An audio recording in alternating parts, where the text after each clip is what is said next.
Here with Steven Espinoza. Steven, some crazy news last night. Floyd's fighting New Year's Eve in Japan in the annual Rizin show against a guy who's a professional kickboxer, had 4 MMA fights. He's undefeated, but he's a few weight classes below Floyd. First off, how did you find out about it, and did you know? I did know, and this goes back to that Manny Pacquiao interview. The rave? The EDM show. Yeah. And maybe a little bit after that, Floyd came out with a statement, and he said, wait and see. I'll be back in Tokyo for a big boxing event before the end of the year. So Floyd chooses his words carefully. So when I heard that, I said, well, maybe he's making an appearance, maybe he's promoting. He didn't say, I'm fighting in a big boxing match. I knew it was something a little bit outside the norm. And then I've had some recent conversations.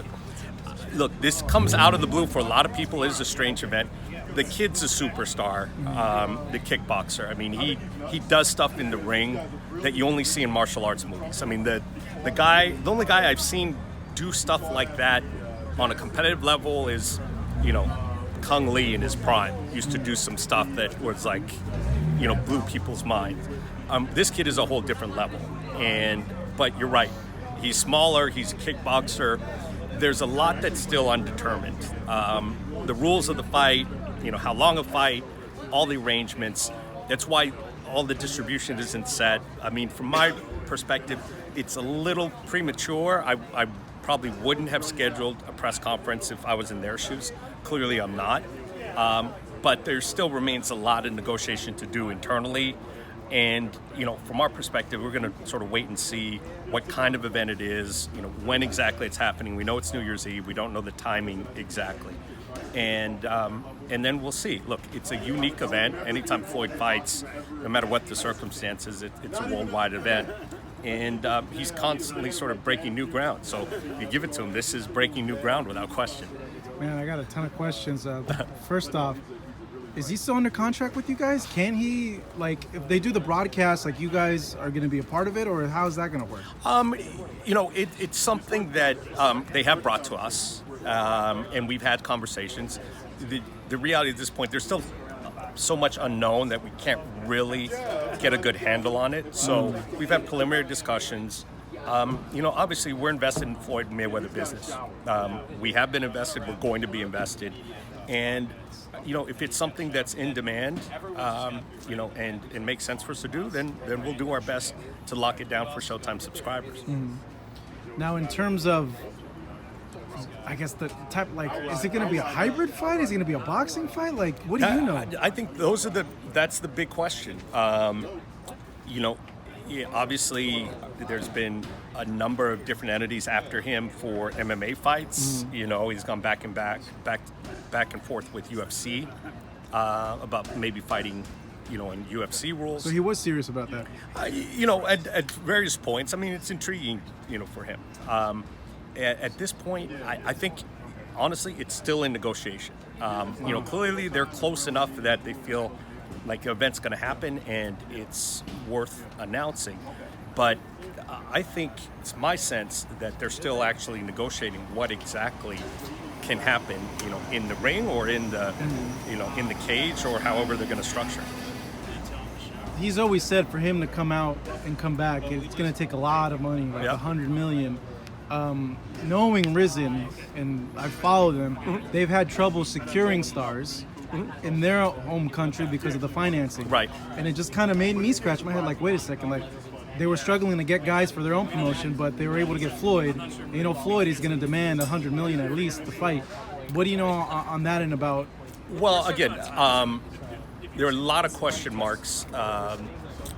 So I'll just tell you sort of what I speculate. Pure opinion. I'm not saying this is for sure, but I've got to assume that the TV network has a role in this. I think for Fuji TV to secure a Mayweather event in Japan live on Fuji TV is something that is a lot of value. So whether or not Rizin has the financial wherewithal to give him the money he needs. I assume that Fuji TV is, backing a big chunk of it because, again, that's a very special New Year's Eve programming. You've got 11 p.m. or whatever time they're going to do it in Tokyo as part of their New Year's Eve traditional combat sports show. They're having a Mayweather event. There's never been one like that before. So I think there are a lot of networks that would pony up big money for that. It seems odd. Everything seems odd. Do you think the fight will happen? Because it seems everything's kind of like murky, like no one knows what's going on, and it's like only a few months before the event. Well, I think it is murky, and I think it's intentionally so. Because there's one thing. It's not a publicity stunt. No. I don't. It's not a publicity stunt. In fact, it's not going to happen. Yeah. But one thing, Floyd is, a genius marketer. Like, it's just something he knows intuitively. So, what better way is there to get people talking and speculating about an event than to sort of announce it halfway? I don't think there's as much discussion about this event if all the details are ironed out. But now you have people in this period of, what is it? I'm curious, is it this, is it that? People debate. It is, if you look at his other events, that's how McGregor started. People are like, oh, is it MMA? Could it be pure boxing? Could it be a hybrid? Like, is it in an octagon? Is it in a ring?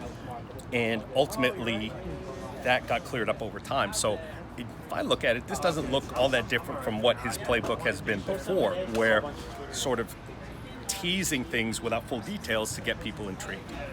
And I don't think he'd ever enter a fight knowing that he would have such a big disadvantage. Like, I know, like in Pride, in K1, they've had mixed rules matches where one round is this, one round's only punch, the other round's kick. But even then, like, I don't think he would go into a fight that would be like that, because if you follow combat sports, like one leg kick to someone who's never trained before, that's it. That's all you need, Right. Look, I think people get a sense that he's more calculated than he is. I mean, people look back at, for example, the Canelo fight and say, oh yeah, Floyd, took that because he knew Canelo was young and inexperienced and it was too early. No, he didn't. If you talk to everybody before the fight, everyone was perceiving, hey, there's risk here. This kid is young and strong and bigger than Floyd. It's easy to say after the fact, oh, Floyd knew there wouldn't be any risk. Well, no. I mean, obviously, after the fact, we can all say, oh, there wasn't risk, but there actually was going into it. So I think this whole thing about Floyd never doing things that he knows he's not guaranteed a victory in, I think that's more the result of the way he looks during a fight. Of course, after the fight, it looks like a foregone conclusion. That's an easy fight. We all should have known Canelo. No, we shouldn't have. It wasn't a foregone conclusion. Canelo is strong and skilled and bigger and younger. And just because it played out the way it did doesn't mean there wasn't risk. Would it be a pay-per-view for you guys? I know the time difference is a really weird thing. I think the challenge is the time. Yeah. So if they're truly making it as part of their New Year's Eve show, meaning before midnight Tokyo, there's a time challenge.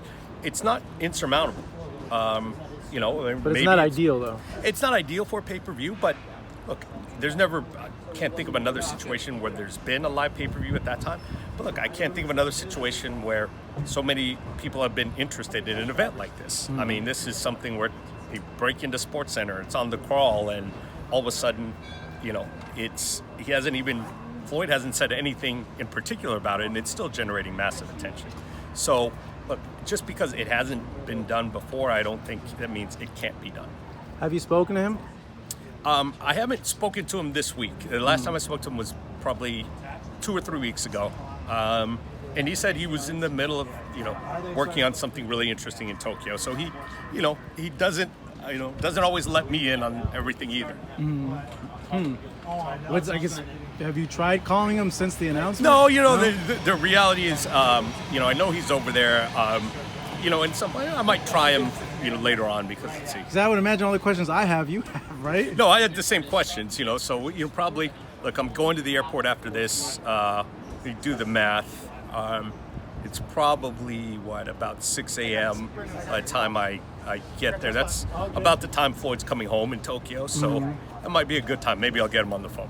A lot of people are saying this is like a segue to the Mayweather-Pacquiao rematch with Pacquiao fighting Broner, that event coming up as well. Is that the overall game plan, is to lead into that? Well, look, there's game plans, but one thing that we all know in the sport, you can't assume really anything. So I think if people wanted to do a safe game plan leading up to Mayweather-Pacquiao 2, I don't think Broner would be the best opponent. There are certainly guys who are less risky than Adrian Broner. So I think, look, there's certainly interest in that, and it definitely could happen. I don't think this is sort of, ABC, this is how we get there, because, Broner's still, I think, a formidable challenge for Pacquiao.